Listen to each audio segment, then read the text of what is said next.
Welcome back. You're listening to RiskRequired, the series and book all about the inside track to finance, the tips and tricks that could allow you to find financial freedom and retire from the 9 to 5. I'm Ed Pitford, and joining me this week is Freddie Rose, who's kindly agreed to allow us to explore his finances and look at where there may be some opportunities to boost his net worth.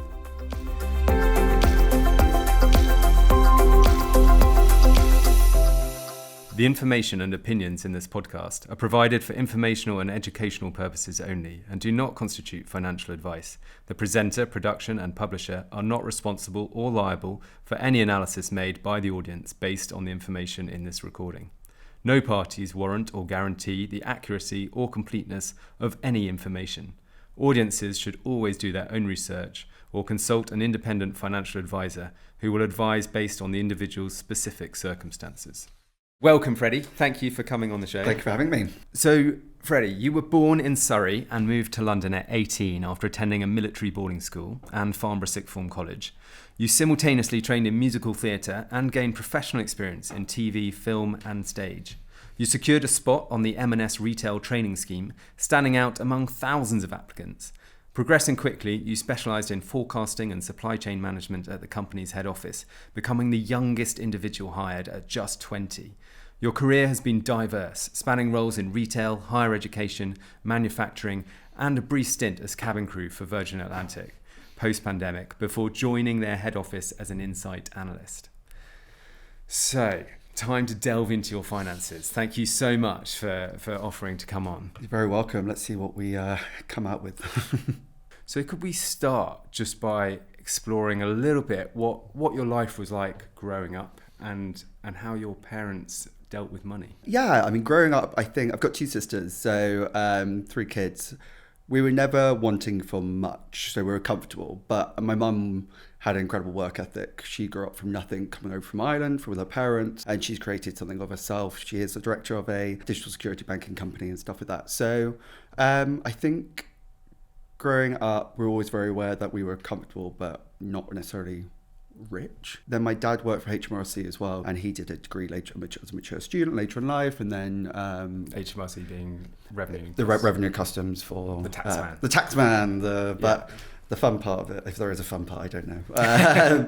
So yeah, I guess having people associated with money and like the banking industries and stuff like that, and then obviously the tax revenue side of it. My mum's always been very open about her early mistakes when she started working and the mistakes she made with credit cards, etc. and stuff like that. So always being back in my mind. I didn't heed her advice very well, and I've ended up in some situations myself, which we can touch on in a bit. So you were comfortable, they were reasonably sensible with money? Yes, in terms of having learnt their mistakes, then trying to do that correctly and stuff. But then when my mum put all 3 of us through boarding school, me and my sisters through dance and acting, which is very expensive as well. So her ethos was always, having had nothing herself, she wanted to make sure we had every opportunity in life to do what we wanted. We did music lessons in school, we did every curricular activity, we did the holidays that were put on by school as well, so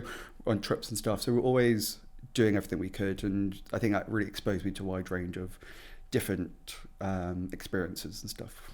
So a comfortable start. You mentioned that your mother there had some experiences with credit cards. Yes. Could you elaborate on that? I think very early on she took a lot of debt on for things she thought she needed, like buying a new car. She actually, funny enough, joined the M&S retail scheme as well when she came out of university back in the 80s, sorry mum. And I think, she just learned a lot in that period about budgeting, finance, overstretching, keeping within your limit, how you should save and stuff like that. So I think she kind of passed that on to us very young about, and I used to be a very good saver. Like I've worked since I was 15 years old and multiple part-time jobs alongside school and then college. Always had that strong work ethic, and the saving bit lasted a little bit until I moved to London, and then suddenly you're in London and the world's your oyster and every opportunity is at your doorstep to do whatever you want. To spend whatever you want. To spend whatever you want, with being an adult, being thrust into the real world without any kind of supervision for the first time and going, oh, no one's actually telling me I shouldn't go for that dinner. I shouldn't buy that new coat or whatever it was at the time. So you came to London quite young. So you chose not to go to university. Yes. What was behind that decision? Having done musical theatre since I was like 5 years old, my path was always very clear in my head about going to drama school. I didn't get to drama school my first year, just like bad timing, fell in the middle of all my A-levels and stuff like that. So I always felt unprepared going to a audition and stuff. But then having come to London, expecting to then go on audition for drama school the next year, and not want to like sit around at home for a year waiting for the auditions to come back round, I just got caught up in the life of freedom and financial liberty, and having financial freedom and social freedom, being away from home, again, being in London, like just that buzz and that constant like drive that everything's around you all the time. There's always something on. So let's explore that a bit. So you come to London as an 18-year-old. Yeah. You probably don't have a huge amount of cash in the bank. No. How did you start out? How did you afford a flat? How did you afford a deposit? Yeah, so I moved in, we did a few months, so me and my friend, we were commuting up from similar places in Surrey up into London every day for work. And then after a couple of months, we realised that's not sustainable. So we started to look for a flat. We looked for ages and we just didn't know what we were looking for, what price we should be. We had our parents both telling us, oh, look for this kind of stuff, blah, blah, blah. But then neither of them, they hadn't lived in London for years either. So we then found a place which was way out of our price range. We overstretched ourselves on it, and our parents, both our parents were guarantors should we fail, but we both used our own savings that we had accrued over the last few years whilst at home, and the money we had got for the first few months of being on the training course to put our deposits down. We lived very uncomfortably for the first few months, having moved in. We had a couple of £100 each after rent and bills out of our paycheck, and that was certainly a bit sad. I remember Christmas Eve, the first year that we lived there, moved in November, and then December, we both worked in retail, we both had to work over that period, and it was very sad. Christmas Eve, sat in the dark, cold, with them. And then from then it kind of got better as we started to get gradual pay increases as part of the scheme every 3-6 months and stuff. It just went up a little bit. But that's how I started out. So definitely. So at this point you've moved to London, but you've got no debt at this point. No debt at this point. No. No. At this point. And it very quickly appeared. Probably not for the first 6 to 9 months, because I think living in that situation with the flat, the first couple of months were like, okay, that sensibility was still around. On the weekends that we had free, we were trying to go out just to explore the city and different parts of London, and that we could do that very cheaply, get something on the food go and stuff. So we were very sensible around that. And then I think at one point we had a 6-month pay increase was quite sizable at the time, and that's when it started to all go a bit downhill from there, because you're thinking, oh, okay, I'm going to get that money next month, so I'll just put it on a credit card, I'll open a credit card. Because we worked for M&S, we got M&S credit cards having obviously not accrued any credit at that point. We all got, as part of our benefit, we were able to get a credit card without any kind of back checks. That's kind of Right. stuff. So they almost pre-qualify you. Pre-qualify you just through the fact that you work with the company, and we all got quite sizable credit limits at for that time and that age as well, that I don't think you'd get maybe at 18 normally. Can you remember what that was? I think my first credit limit was like 2,400, 2,500 and stuff. Yeah, pretty chunky, and I think, yeah. So it was that kind of, well, I can buy that now because it may be on sale, for example, and in my next paycheck, I'll pay it off. Yeah. And how does that make you feel that the company were offering you $2,500? Yeah, I don't think at that age I really understood what $2,500 debt meant, or like a credit limit meant, or the potential of it, or how to work the credit card properly in terms of, because there were benefits to obviously using it, and we got points and all that kind of stuff as you do any kind of credit card these days. I didn't really understand the risk of not paying it off necessarily, or not paying it off in full, and then you accrued interest if you didn't pay off. So all that kind of the structure and the financing of it didn't really make sense, or just wasn't really explained very well. So were you paying it off in full each month? Sometimes not, and having a little bit of hangover. And I think it's as soon as you start getting that habit of having that little bit of hangover, you just normalise it. Yeah, you normalise always having a little bit on there and just paying the minimum off or paying a bit of it and stuff like that. And do you know what the interest rate was on that credit card? God, no. Did you ever know? I don't think I ever really knew or cared at that point. I think there was definitely a living in the moment, wanting to enjoy life, enjoy the new opportunities available to me, living in London and being that age, and you kind of get into that retail structure of, oh, let's go for drinks after work, it's socials, it's what's not, and you want to do it, you want to be a part of all of it. Of course you do, but not really understanding what that may mean a bit further down the line.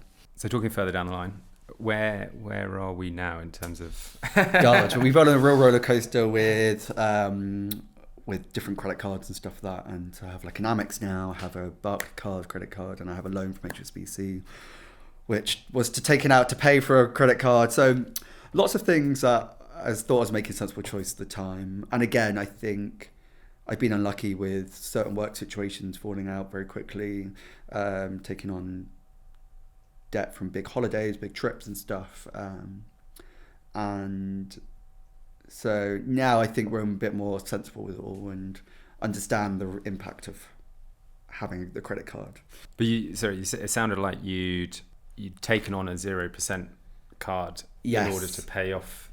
Yes, to the pay Amex. Yeah, I did a balance transfer. I took to balance transfer as much as Barclaycard would give me on my credit limit, and then the rest is just sat there still. So I probably need to do the same again with another credit card. So did you paid it down to 0, or you paid part of it? And I paid it down to 0, and then have taken more on it over time. And I think it's those kind of decisions that you look back at, like, church was just closed it there and then when it got to 0. And I think part of me is like, oh, it's good to have an Amex lying around, and you never know what you get. You get the points with Amex, you convert them to Avios. So all the like the superficial benefits of an Amex or any credit card, I guess, that I thought, oh, I might need that in the future. Yeah, one of the huge disadvantages I find with Amex is you don't get the interest-free purchases for 30 days or whatever. Yeah. You kind of have to pay it off at the end of the month you spent the money. Yes. Whereas a credit card with other banks, you have to pay it off at the end of the next month. So you get a longer period to kind of get the chance to pay off. And they don't obviously make that clear up front. Yeah, there's a lot. I think it's not very clear not terminology, it's just not very clear the structure of it. And I know I did a bit of Googling around what things meant when they're saying different rates and what that applies to that and what period this applies to that. And it's a bit, they're not the clearest when taking on, and I think it should be clearer when you're taking on that kind of financial responsibility. Okay, so looking at your debts at the moment, you've got some money on an Amex, and then you've got a loan, and you've got a 0% interest. Yes. The key problem there is going to be that Amex at 40%, Yeah. and so your plan is to take out another 0%. Yes, that's what I need to do. And pay down the Amex fully. Yeah. And then destroy the Amex? Then just chop it up. Yeah. Which is my mum's always advice, just if you need a credit card, to get a credit card, just chop it up. Or keep it in a box somewhere. And write to them to close the account. Yes. And take it off your phone. Yes, take it off your phone, yes. See, my mum, all this advice she's given me, and I just, at some point, thought I knew better than her, and I clearly don't. Yeah, it's taking away that ability to spend, I think, is really important. Cause particularly, like you said, on the phone, it's so easy just to flick, I'll just put that on a different card, and I'll just do that. Right, so then moving on to your investments. Yes. So could you just talk through what you've invested in and what... So I have a Revolut account, and I think that's where I was first introduced to the idea of like micro shares, or you can full shares as well of companies, but very easy platform to just buy 0.5 of an Apple stock today, or buy 1 share if you can, stuff like that. So that was my first introduction to kind of investing, and I think that there's loads of places now you can do that, like Plum, and I think Monzo do it. Like most new or disruptor banks offer some sort of functionality to do that as well. I first got shares from M&S as I had favourable stock buying options, being an employee, and we had like salary sacrifice pre-tax options to buy that and buy in it over a period of time. So when I left, I've then got that now as just shares, and they're now my shares, are not company owned shares. And then I've recently, over the last few years, brought shares in a few companies that I believe in B Corp rounding through like Crowdcube and Cedars, so different platforms that allow us to buy stocks that would probably be unattainable because they're not private and stuff like that. So they're kind of higher risk. Higher risk ones. I was a bit more sensible and bought like maybe 1 or costing it out rather than buying. I'm going to buy like 5 or 10 or something like that. And when you're on those platforms, how did you go about picking the companies that you wanted to invest in? I think it was the other way around, actually. I joined the platform because I'd seen the companies. Okay. Both the companies I invest in are like plant-based food companies and things, I believe. So I'd followed them as a company on like Instagram or whatnot. So it was that way around. They're saying they're doing a round of investments, and then I went onto the platform and did it that way. Okay. So now I have these shares. I don't really know what I'm doing with them, how to access them, because obviously they're B Corp and they're like funding round. So I don't think I can access them until later. I don't know. B Corp is a type of company that does good for the world. Right. Okay. It's nothing to do. So it's secondary to the actually investing part of it. Yeah, it's nothing to do with the Fine. The description of the shares that you hold. And so when you did those investments, did you look at any of the underlying financials of the company? Yeah, I guess I as a data analyst, I think I'd looked a little bit into the data. I wanted to see kind of what the year-on-year growth was, like the profitability versus like their debt, revenue loss, that kind of stuff. So I did have a slight understanding. I'd seen like exponential growth and also knowing the market area, I guess, like the desire and the growth potential for the market of plant-based foods anyway is just year-on-year growing. I thought it was like a solid investment option. And then knowing the product of the quality like versus the rest of the market, some like the finer details like the health benefits, and also like one of my shares, they have like a patent on a certain nutritional thing that they sold to other companies. So all these different things. So you were looking at the detail of it a bit more than just it's a brand I like and I can invest in it now. Okay, and so now you've got these shares. You were saying you don't know what to do with them necessarily. No, but some of these platforms allow you to sell on the secondary market. So there's a potential that. And what's the secondary market? So that's effectively a marketplace on their website where you can sell the shares to other people. And if you are selling it on those platforms, you're likely to have to give a kind of 30%-ish discount in order to sell it on. So there's no real benefit doing that now, unless I really needed the money, I guess. Yeah. If you really need the money, or if it's gone up. So if you invested and then they've done another round of fundraising and the value's gone up, then even a 30% discount to that new value might still be quite a big increase on what you originally bought it for. So there might be some opportunity, but normally when you buy kind of at that early stage in a company, you have to hold it until the company is bought by another company or floats on a stock market. Yeah. So that can be 5 to 10 years that money is in there. Yeah, and I think that was made clear. Like you might not see. Well, it's always clear that you may not see a return on your investment, but also like you might just have to stick around for a little bit. Like is that IPO? Is that so when that's it gets when they list on the stock market. Fine. And then, and then you can buy and sell freely normally. And were any of them EIS? Enterprise investment scheme? Yes, I think the Hurera one was. So that was one through Crowdcube. I did that because I got that as a convertible note, I think it's called. Yeah. Something like that. So a convertible note is when you agree to buy shares in the company at the date of a future fundraising. Right. Okay. And you normally get a discount to the price that the incoming investor is going to have. Okay. So they'll say, we plan to fundraise in the next year. If you give us some money now, we'll give you 20-30% off that price that we raise at. Okay. And therefore, when that fundraise comes in, the value of your stock immediately bumps up by 20-30%. Right. The risk with that is sometimes they don't do a fundraise, and then that's where in the contract that you've signed, and you will have signed, I'm sure I read through that whole contract. There'll be a long stop date and evaluation. Yeah. And so if you hit that date and they haven't done a fundraise, it will convert at that valuation that they've kind of predetermined. Right. So if you're ever in a position where you can negotiate one of these, that's the figure you'll be negotiating, is that you'll be looking at the long stop date and that price that it will convert at if it hits the long stop date, and also that discount to the future fundraising. Right. They're the kind of things you'll be looking at in that contract. So when it is converted then, because I think that long stop date is coming up, April-ish maybe. What can I do then?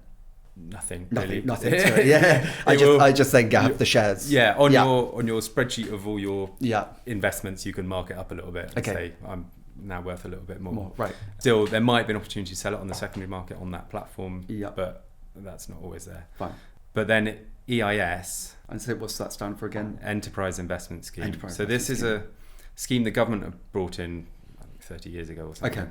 even longer maybe. It's to help small companies raise money in the UK to kind of boost our entrepreneurship in the country, etc. If you invest in one of those companies, the government will give you 30% back on your tax bill. Okay. So, but you have to declare that in your tax return. Right. So that's, again, only if you're a UK taxpayer can you Yeah. claim that, and you have to have paid that much tax to be able to claim it back. You Right. can't claim more than you've paid. Yeah. Free money. But there's other benefits too. So if you were to unfortunately die and there'd be no inheritance tax on that, if the company goes under, then the government will give you another percentage off your income tax again. Okay. So it's called loss relief. Fine. And that the amounts vary depending on how much tax you pay, and you might be able to claim that as a capital gains relief as opposed to an income relief. But they'll give you more. So you aren't actually risking. That's a nice benefit. Actually, I didn't know so you that. put in £100, say they'll give you £30 to say thank you for doing the investment. Yeah. If it goes under, they might give you another kind of 30, 35. Yeah. So you're not risking too much. Of that money. And then any capital gain that company makes, so when you come to sell those shares, you don't have to pay tax on that gain either. Okay. So EIS is pretty damn Yeah. good. And there's also SEIS, Seed Enterprise Investment Scheme, where instead of being 30%, it's 50%. Okay. And then on both of them, just to add more benefits but also complication, is so on the EIS you can defer a capital gain. So if you've made a gain on some other shares somewhere else, sold them, normally you'd have to pay tax on that. But if you put that money straight into an EIS scheme, then you don't have to pay that tax until you exit that scheme. Okay. So just delaying paying tax, which means you can make money on the money instead of having to give it away. Straight away. And on the SEIS, you can cancel out 50% of the capital gains liability. So it's slightly different. Instead of deferring 100%, you're cancelling 50%. Right. Very complicated. But all these platforms you've been investing on offer EIS, SEIS. Right, okay. And some of them don't offer either. So there'll be things on that platform that don't have any tax benefits. And is that because the valuation or the target round of their funding is more than this scheme? Because was it 5 million for EIS? So for EIS, they can't raise more than 5 million to be eligible for EIS. Yeah. And for SCIS, it's £250,000. Oh, it's much more fine. So we've covered your debts, and we've had a little look at your shares there. So are you confident that you can get a 0% balance transfer to cover the whole of the Amex? Yes. Okay. Yeah. So through my current bank, they've offered me the chance to take that on, which is the same as my loan. So I'm guessing it's kind of benefit for them to have me come on and take more debt of them. I don't know. Yeah. I mean, because I guess they make money if you can't then afford to pay it back in 12 or 24, however long the period is. Yeah. And then they'll put probably quite a chunky interest rate on that. So you need a plan to make sure find it's the paid money off before that. But there might be an opportunity to just get another one at the end of that and just keep moving it around. But you can't rely on it. And you can do that. You can just, in theory, keep moving it around. Keep moving forever. Keep it around until I die. Yeah. So you can. So I was saying in an earlier episode, I've got 55,000 on credit cards, and I just keep moving it around.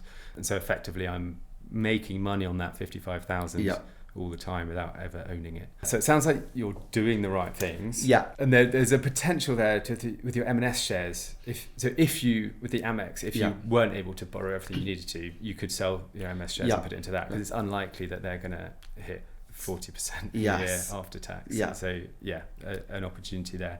Talk to me about the stock market trading you've been doing as well. Yes. So on I guess they're on the stock market. So I've got shares in Virgin Galactic, I've got shares in Beyond Meat and a few others like that. So that's all through the Revolut.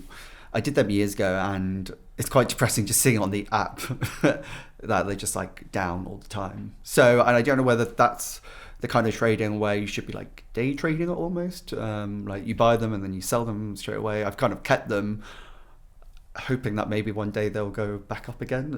But I don't know when you're meant to or not meant to, because they say sometimes keep a share for 5 years and then sell it. And I mean it's going to be very company specific on whether to sell or not.